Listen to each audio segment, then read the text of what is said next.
What is up, guys? Today I am starting a new series on this channel. It is called Budget Filmmaking Monday.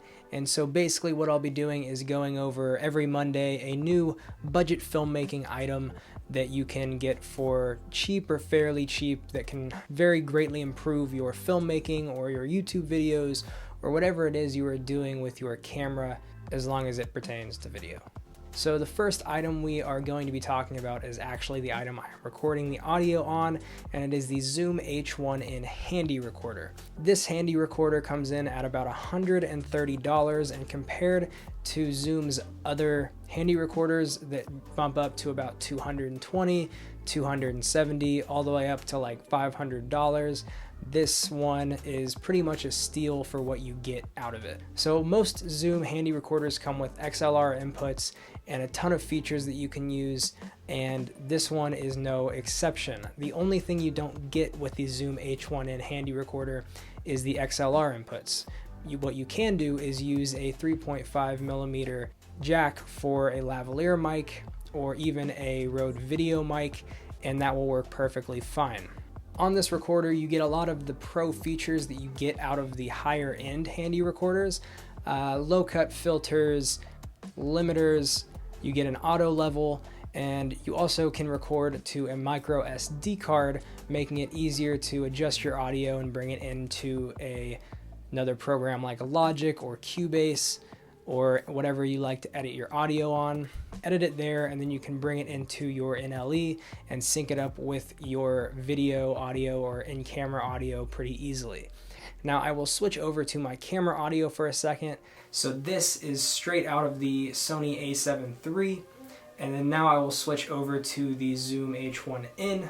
So now we are straight out of the Zoom H1n, and you can see the difference in audio quality that you get off of this small device. One thing I really like about this recorder, first of all, is its price point at $130. Second of all, compared to the other Zoom recorders, it is very small, very compact, and very lightweight. So as long as you're not needing something that has XLR inputs, this is the perfect one to carry around with you in your camera bag or really anywhere you go to get the audio that you need. So I've recorded anything from voice for my videos to Foley for short films. I actually filmed a wedding video last weekend and used the Zoom H1n handy recorder to get some of the bird and cornfield sounds, just some ambient noise that I was able to toss into the wedding video to add a little bit of atmosphere to it, and it worked extremely well. The cool thing about this small recorder is you get the same microphone quality as you get in some of their higher end recorders, but at a fraction of the price. One thing you have to watch out for on this little recorder is if you are outside or recording any audio anywhere but inside in a pretty calm room, wind will destroy the audio coming into this device. So you will have to get something like this windscreen right here, or a dead cat like this one. I actually bought this windscreen and this little dead cat for about $10 on Amazon in a combo pack, so that was a pretty good deal. So the dead cat one you'll want to use if you are outside and there is wind, and inside you will want to use this more just foam filter to keep out all of the pops from your voice when you have those very enunciated symbols like P's or T's. This will help you with that. Plus it'll cut out any of the wind going through your house from air conditioning or window being open. So those are very good additions to having the device if you're going to use the on recorder microphone. Speaking of that part, you can use the microphones built into this thing and they sound phenomenal, or like I said, you can plug in anything with a 3.5mm jack on it. It also has a 3.5mm jack for headphones, so you can monitor your audio. And those are going to be really the two only inputs and outputs on the device. So as long as you only really need a lavalier or a Rode video mic per se for your videos, then this one is going to be the perfect device.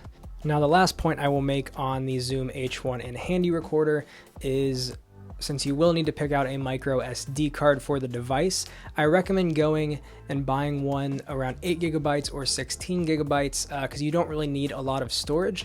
I didn't know this, but I bought the 32 GB SD card. I now have 30 hours of recording, which isn't a bad thing. but it does make the boot up of the device very slow the higher the number of gigabytes you have on the SD card. And since you can only go up to 32, I got 32 and I will never need it. So I always recommend on getting an 8 gigabyte or 16 gigabyte, something small, because you will still have ample recording time on the device itself. Now, this one isn't going to be a full review. I just wanted to go over a few of the cool aspects of this device, and this will now be the first installment of Budget Filmmaking Monday. So I hope you enjoyed it. If you did, leave a like down below. Comment, let me know what you thought of the video or the Zoom H1n recorder. Do you have the Zoom H1n handy recorder? If not, what do you use for your audio? Let me know down below, and I will see you guys in the next video. Have a wonderful day.